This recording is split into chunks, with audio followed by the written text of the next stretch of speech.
بسم الله الرحمن الرحيم. سلورم نمبر حديث عن أبي عبد الرحمن عبد الله بن مسعود رضي الله عنه قال: ابو عبد الرحمن چې عبد الله بن مسعود دے رضی اللہ عنہ نا روایت دے، قال فرمائی: حدثنا رسول اللہ صلی اللہ علیہ وسلم، حدثنا حدیث بیان کو منگتا رسول اللہ مبارک صلی اللہ علیہ وسلم، وهو الصادق چې هغه صادق دے یعنی رښتیا ویونکی دے، یعنی پیغمبر صلی اللہ علیہ وسلم چې دے دا صادق دے. المصدوق یعنی پدی باندې رښتیا سره نازل شوی دی، یعنی وحی مطلب دا، یعنی صادق هم دی مصدوق هم دی، یعنی رښتونو نه زیات رښتینی دی. نو دا فرمای چې ان بشک احد یو کوم لتاسونا، ان احدکم بشک یو لتاسونا یجمع جمع کولی شي خلقه پیدایش داغه فی بطن امه په ګیډه د مور دده کې 40 یوما سلویخ ورځې نطفة نطفوي. نطفه څه ته وایي؟ معنی ده چې یعنی د دوه انسانانو یعنی د ښځې او د خاوند چې دا کم منی ده په یو رحم کې یوځای شي نو دې ته نطفه ویلی کېږي. نو ان احدکم یجمع خلقه فی بطن امه 40 یوما نطفه، یو له تاسې نه جمع کولی شي پیدایش د هغه په ګیډه د مور دده کې 40 ورځې داسې شوي نطفة نطفه وي. ثم یکون او بیا شي علقة علقه د وینې توکړه شي، مثل ذلك یعنی هم د دې په مثل باندې، یعنی مثل ذلك نه مراد دا دی چې بیا دومره ورځو کې یعنی د 40 ورځو کې دا بیا څه شی شي د وینې توکړه شي. او ثم یکون او بیا شي مضغة د غوښې توکړه مثل ذلك یعنی د 40 ورځو بعد، یعنی 40 ورځو بعد چې دی دا د وینې توکړه شي.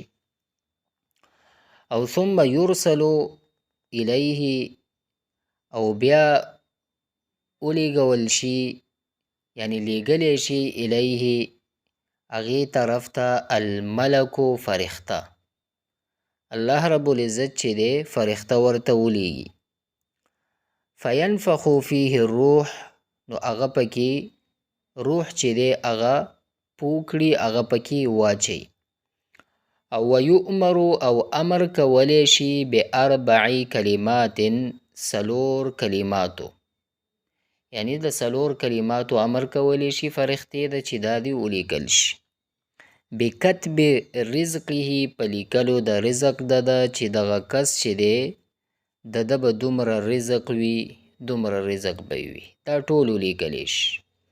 او دویم خبره و اجله او د هغه اجل ولیږل شي، یعنی دا ولیکل شي چې په دومره وخت کې به دا مري، یعنی دومره عمر به وي.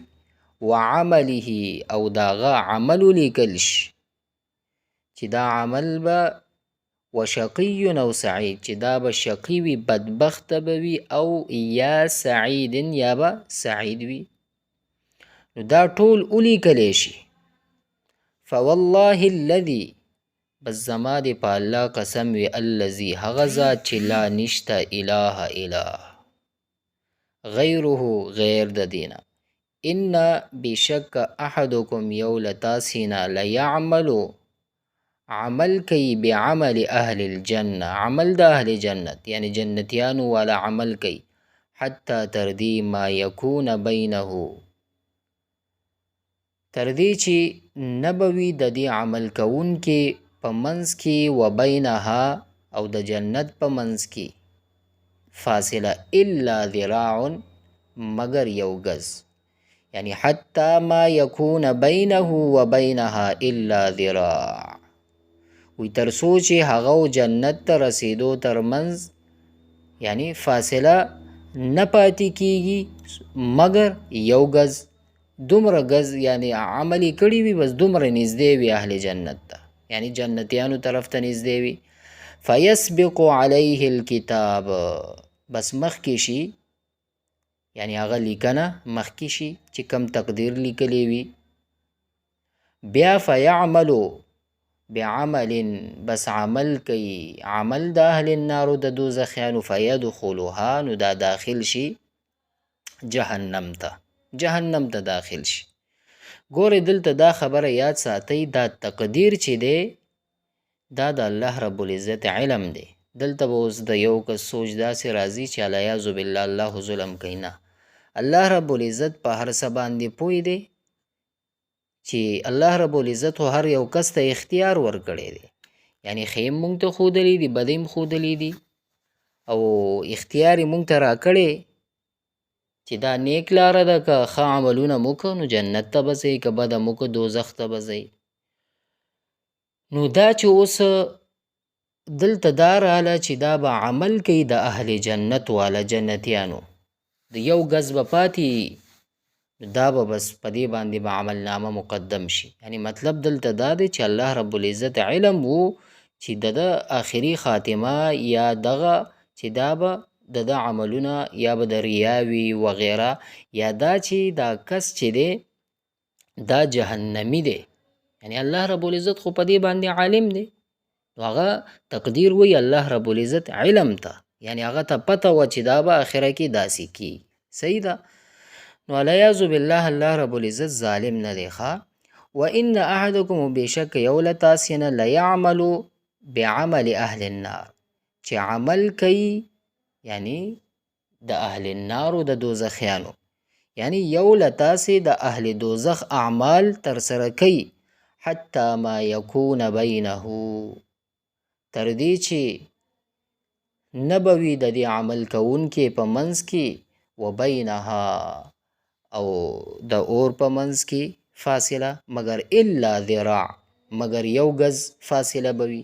نو فیسبق علیه الکتاب، بس هغه چې کم د تقدیر لیکلی وي هغه تېنه مخکې شي. فیعملو بعمل، بس عمل وکړي عمل د اهل جنت یعنی جنت والا، نو فیدخلها بس داخل شي.